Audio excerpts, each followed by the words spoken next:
Halo, assalamualaikum warahmatullahi wabarakatuh. Iya, ketemu lagi ya dengan kita HSE Tambang Channel lah. Jangan lupa di like and subscribe, lalu di share ya. Pada kesempatan kali ini kita akan membahas terkait manajemen patik, Pak ya, atau pengelolaan patik. Jadi kalau kita berbicara tentang patik ini sebenarnya ada dua, Pak ya.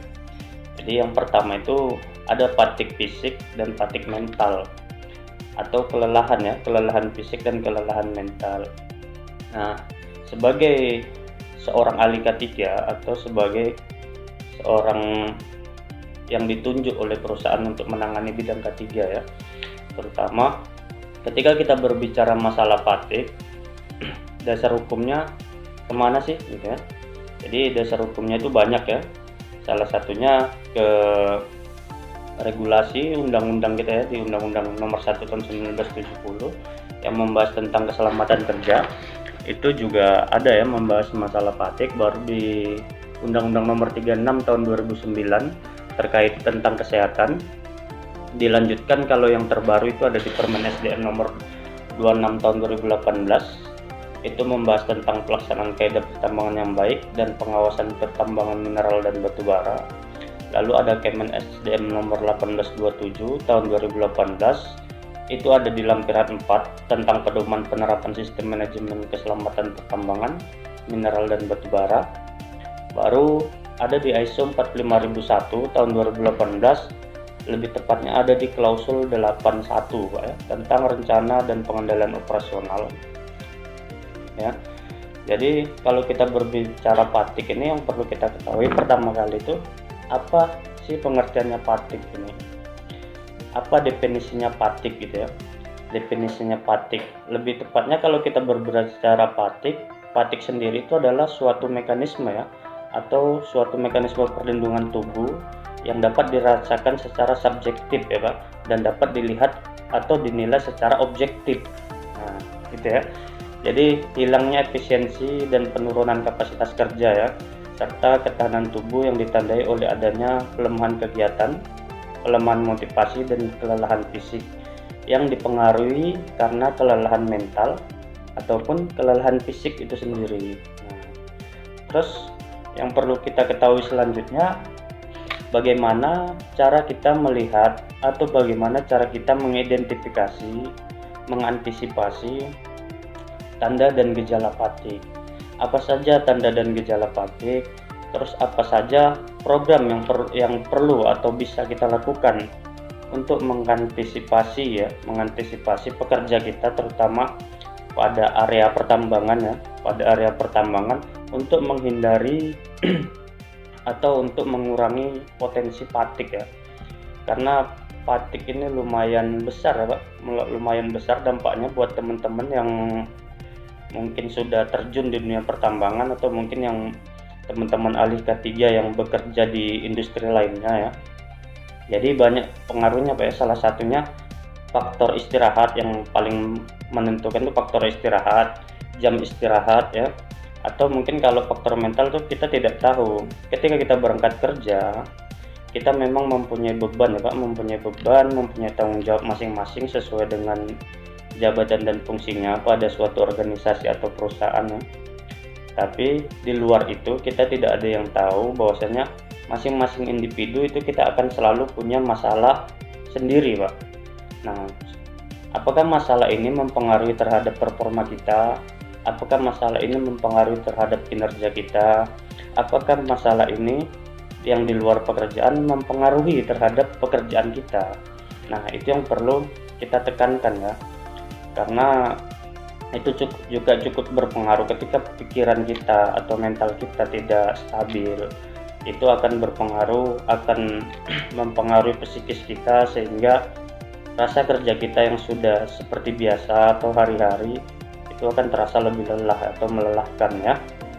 Nah, salah satu program yang bisa kita buat untuk mengantisipasi patik, terutama buat teman-teman yang tambang, yang pertama itu pemeriksaan kesehatan sebelum bekerja Pak ya, atau pre-working namanya, pre-working health examination, pemeriksaan kesehatan sebelum bekerja.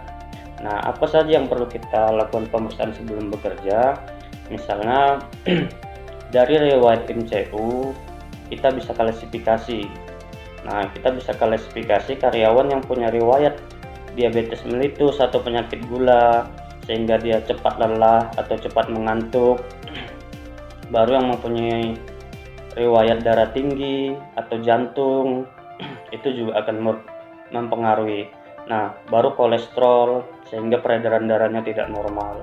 Nah, jadi 3 poin ini bisa kita masukkan ke top 3 disease dari hasil analisa MCU teman-teman medik atau dokter di project site ya. Bisa kita analisis dan kita prioritaskan ketika melakukan pemeriksaan kesehatan sebelum bekerja. Kenapa? Karena ketika gula darah mereka tinggi atau tensi mereka tinggi dan kolesterol mereka tinggi akan mempengaruhi terhadap kinerjanya juga gitu ya, atau akan mempengaruhi terhadap faktor kelelahannya juga. Terus yang kedua ada namanya POM kesiapan bekerja. Kita siapkan itu untuk karyawan bisa dengan POM sendiri atau mungkin bersamaan dengan P2H ya, atau pemeliharaan dan pemeriksaan harian unit dari teman-teman operator itu diisi. Tapi ketika di luar operator itu kita buat POM-nya sendiri, sehingga ketika mereka berangkat bekerja mereka akan menyatakan dirinya memang siap atau tidak untuk bekerja dengan kondisi sehat yang memungkinkan gitu ya. Baru yang ketiga itu kita bisa lakukan dengan program patik Pak ya, atau manajemen patik. Apa saja? Yang ketiga itu bisa kita lakukan pemeriksaan kesehatan di jam-jam kritis ya. Jam-jam kritis itu jam berapa? Antara jam 1 sampai jam 6 pagi ya, atau dini hari. Kenapa harus dini hari? Karena di saat itu tubuh kita memang dirancang untuk istirahat. Sementara di dunia pertambangan kita bekerja 24 jam yang dibagi dalam 2 shift ya, sehingga ketika kita bekerja di shift kedua atau shift malam itu akan berpengaruh lebih untuk faktor kelelahan atau fatigue Pak ya. Jadi di situ nanti bisa dari teman-teman pengawas, OSI officer ataupun OSI kontrol dan kru medik dibantu dengan kru medik bisa melakukan pemeriksaan fatigue atau inspeksi fatigue ya. Ada juga yang menyebutnya observasi fatigue ya, macam-macam tergantung perusahaannya masing-masing apa sebutan buat programnya ya.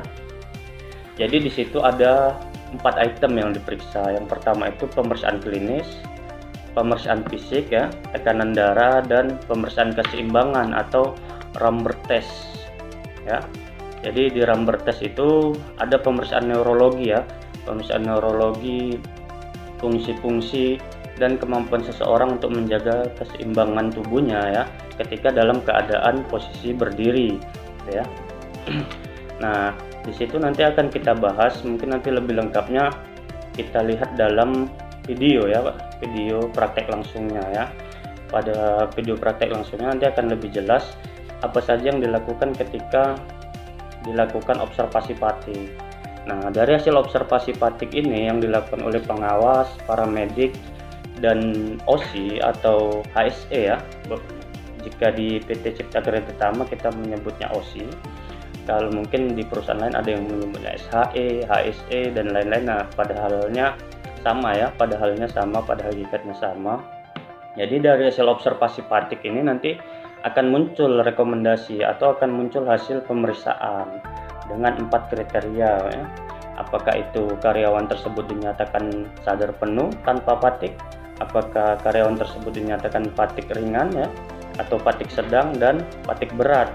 Nah, masing-masing dari 4 item temuan ini akan muncul rekomendasi yang berbeda. Apakah dia bisa dilanjutkan bekerja atau bisa kembali bekerja seperti biasanya? Apakah dia bisa bekerja dengan syarat dimonitoring? Apakah karyawan tersebut harus diistirahatkan sejenak ya? Atau harus dilakukan rotasi ke pekerjaan dengan resiko yang lebih kecil?